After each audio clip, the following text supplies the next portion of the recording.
So today's lecture is on cholinergic agonists. We also call them cholinomimetics.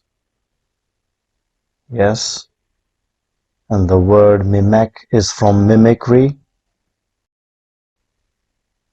which means these drugs mimic or act like acetylcholine or ACH.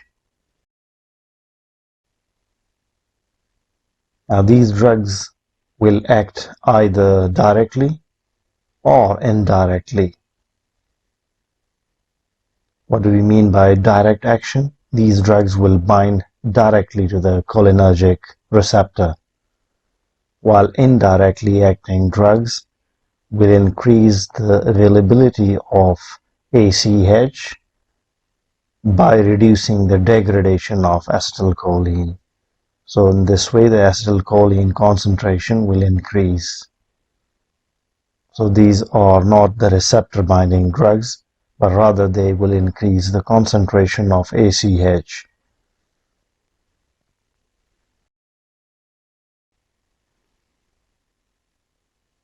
Muscarinic receptors.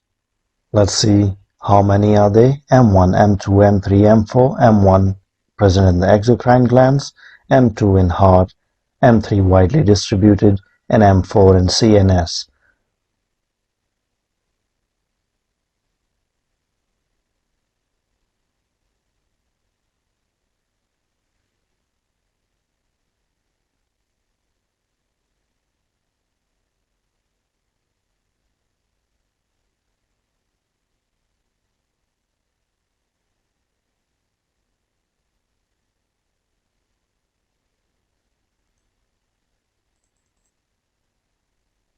So the M1 are present in salivary and gastric glands, and they will increase the gastric and salivary secretions. M2 are present in the heart. They will increase the heart rate and conduction velocity. So it means they will stimulate the heart.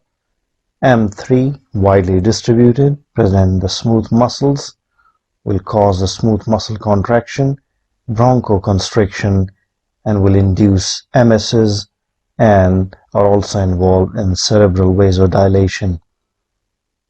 Whereas the M4 receptors are present in the CNS and they cause the cyclic AMP inhibition in the cell.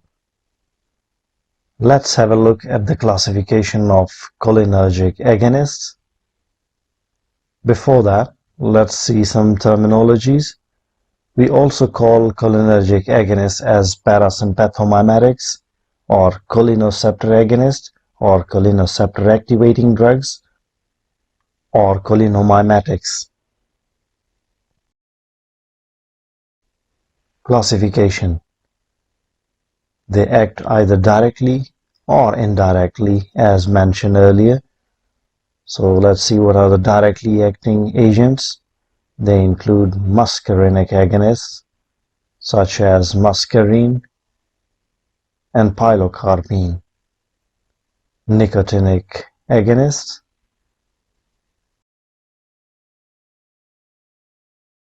the drugs are nicotine and lobeline. Mixed agents, they will act on both muscarinic and nicotinic receptors, and the drugs include acetylcholine and carbachol. Let's see what are the indirectly acting agents. They are further subdivided into reversible and irreversible agents. The reversible agents include androphonium, neostigmine, physostigmine, and pyridostigmine. Irreversible agents: isofluorophate, isothiopate, parathione, and malathione. And these irreversible agents are basically the organophosphorus compounds. So the reversible agents are used therapeutically, while irreversible agents are toxic compounds. These drugs, whether reversible or irreversible, basically bind to the enzyme acetylcholinesterase, The organophosphate compounds or the organophosphorus compounds have the capacity to bind covalently to the acetylcholinesterase and therefore are toxic compounds, whereas the reversible agents are non-toxic and used therapeutically because they bind to the enzyme in a reversible fashion. So several organophosphorus compounds are extremely toxic and were basically developed by the military as nerve agents.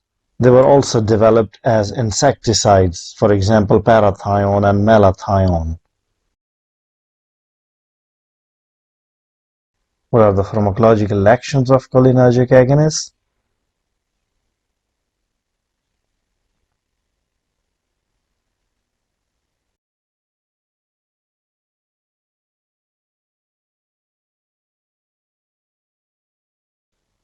Yeah, always remember that.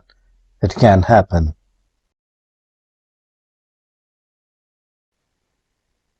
Meiosis or constriction of the pupil of the eye, salivation, increased saliva, lacrimation, increased tears, increased urination, increased bronchoconstriction, increased defecation, and decreased heart rate.